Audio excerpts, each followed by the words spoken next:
እስቲ ለአፍታ ቀና ብለን በዙሪያችን ያለውን ዓለም እንመልከት። የምናያቸው ዘመናዊ ህንፃዎች፣ ድልድዮችና ቤቶች ሙሉ በሙሉ ልክ እንደ እንቆቅልሽ ተደራርበው የተሰሩ ናቸው። ድንጋዮችን እንፈልጣለን፣ ጡቦችን እናመርታለን፣ ብረቶችን እንቀጠቅጣለን። ከዚያም ከመሬት ተነስተን ወደ ላይ እንገነባቸዋለን። ይህ እኛ የምናውቀው አእምሮአችን የተቀበለው የተለመደው የግንባታ ጥበብ ነው። ነገር ግን ከብዙ መቶና ሺህ ዓመታት በፊት በተለያዩ የዓለማችን ክፍሎች የነበሩ ጥንታውያን ጠቢባን ፍጹም ተቃራኒ የሆነ መንገድ መረጡ። እነሱ የግንባታ ቁሳቁሶችን ወደ ቦታው አላመጡም። ይልቁኑ አንድን ሙሉ ተራራ፣ ግዙፍ ገደል ወይንም ትልቅ ድንጋይ መረጡና ከዚያ ድንጋይ ላይ የማይፈልጉትን ክፍል ሙሉ በሙሉ ቀስ እያሉ ቀነሱት።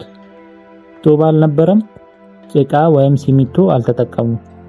ይህ ጥበብ ለአንድም ስህተት ቦታ አይሰጥም ነበር። አንድ የተሳሳተ መዶሻ ወይንም አንድ ያልታሰበ ስንጥቅ መላውን ጥረት ከንቱ ሊያደርገው ይችል ነበር። ዛሬ የሰው ልጅ ከአንድ ወጥ ድንጋይ ቀረጻቸውን 5 አስደናቂ ቦታዎችን እንቃኛለን። ይህንን ታላቅ ጥበብ ለመረዳትም ከቅርብ ጊዜ ታሪኮች ተነስተን ወደ ጥንቱ ዓለም በጊዜ ወደ ኋላ እንጓዛለን። እስከ መጨረሻው ይከታተሉ። 5ኛ የላሊበላ ውቅር አብያተ ክርስቲያናት። ጉዟችንን የምንጀምረው ከዛሬ 800 ዓመታት በፊት በኢትዮጵያ ቀዝቃዛና ማራኪ ተራራዎች ውስጥ ነው። በዚያ ዘመን ወደ ቅድስት ሀገር ኢየሩሳሌም የሚደረገው መንፈሳዊ ጉዞ በጦርነትና በደህንነት ምክንያት እጅግ አደገኛ ሆኖ ነበር። በዚህ ጊዜ ነበር ንጉስ ገብረ መስቀል ላሊበላ ፍጹም የተለየና አስደናቂ ራዕይ ያየው። ህዝቡ በሰላም ወደ ኢየሩሳሌም መሄድ ካልቻለ አዲሷን ኢየሩሳሌም እዚሁ ምድረ ኢትዮጵያ ላይ ለመስራት። ነገር ግን ህንፃዎቹን ወደ ሰማይ አልገነባቸውም፣ ወደ መሬት ጥልቅ ምስጢር ውስጥ ነው የቀረጻቸው። ይህ የምናየው ቤተ ጊዮርጊስ ነው። በላሊበላ ካሉት 11 ውቅር አብያተ ክርስቲያናት መካከል በጣም የታወቀውና ውበቱ ወደር የሌለው። ይህንን ለማነጽ ሰራተኞቹ መጀመሪያ ግዙፉን የእሳተ ገሞራ ድንጋይ ቆፍረው በመውረድ አንድ ትልቅ 4 ማዕዘን ድንጋይ በመካከላቸው አስቀሩ። ከዚያም በመጥረቢያና ሸምበቆዎችን ብቻ በመጠቀም ድንጋዩን እየሰባበሩ ወደ ውስጥ ገቡ። ይህ ምን ያህል ጥልቅ የሆነ አእምሮአዊ ስሌት እንደሚጠይቅ አስቡት። የመስኮቶቹን፣ የበሮቹን፣ የአምዶቹን አልፎም ተርፎ የውስጡን ጣሪያ ውበት ሳይነኩ የውጭውን ግድግዳ ጥንካሬ ጠብቀው ለማቆየት ፍጹም ጥበብ ይፈልጋል። ከድንጋዩ ላይ የዝናብ ውሃ መቅረጫና ማፍሰሻ መስመሮችን ጭምር አብረው ቀርጸዋል። በአካባቢው የሚነገረው ታሪክ እንደሚለው በቀን የሰው ልጆች ሲደክሙ ውለው ሌሊት ደግሞ መላእክት እየወረዱ ስራውን ያግዟቸው ነበር። ይህንን ፍጹም ጥበብ ለተመለከተ ሰው ታሪኩ እውነት መሆኑን ለማመን አይከብደውም። 4ኛ የጎማቴሽዋራ ዝምተኛው ግዙፍ ምስል። ወደ ኋላ ሌላ 200 ዓመታት ገደማ እንጓዝ። ዘመኑ 981 ዓመተ ምህረት ነው። ቦታው ደግሞ ደቡባዊ ህንድ። በዚህ ዝርዝራችን ውስጥ ያሉ አብዛኞቹ ድንቆች ውስጣቸው ክፍት ሆነው ሰዎች የሚገቡባቸው ቤተ መቅደሶች ናቸው።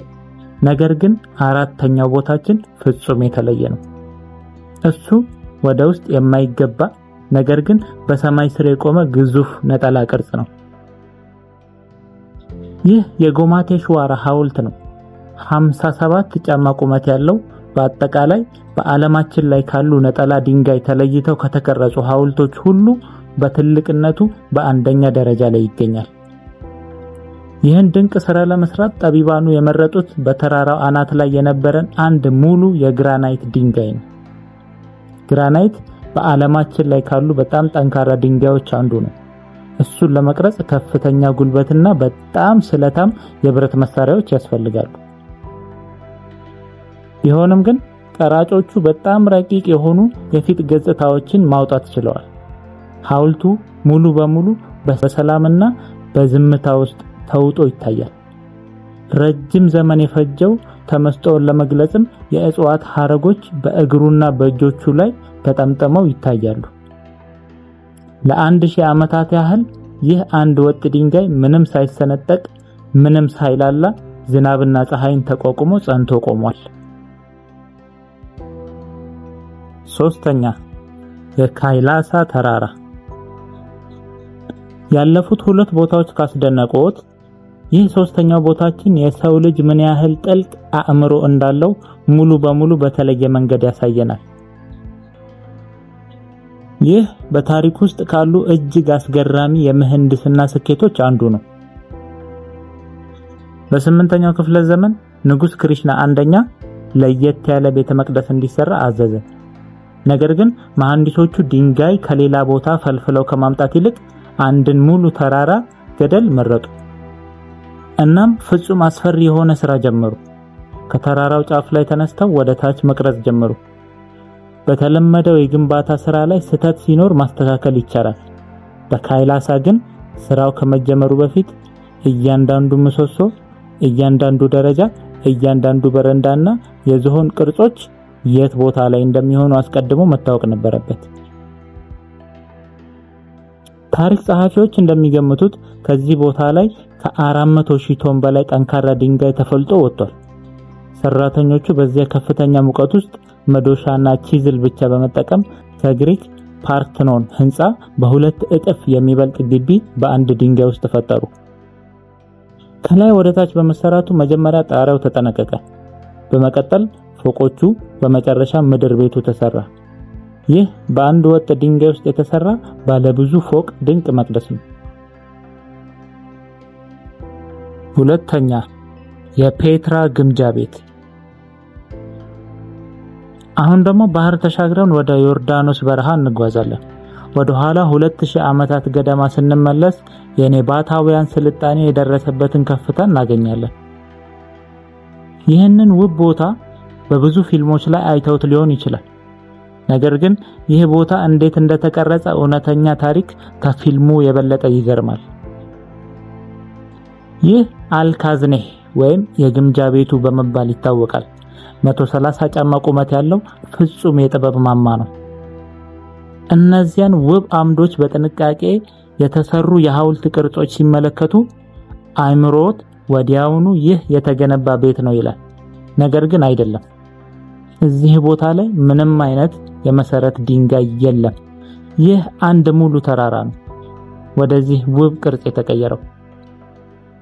ሰራተኞቹ ስራውን የጀመሩት ከተራራው በጣም ጫፍ ላይ ነበር።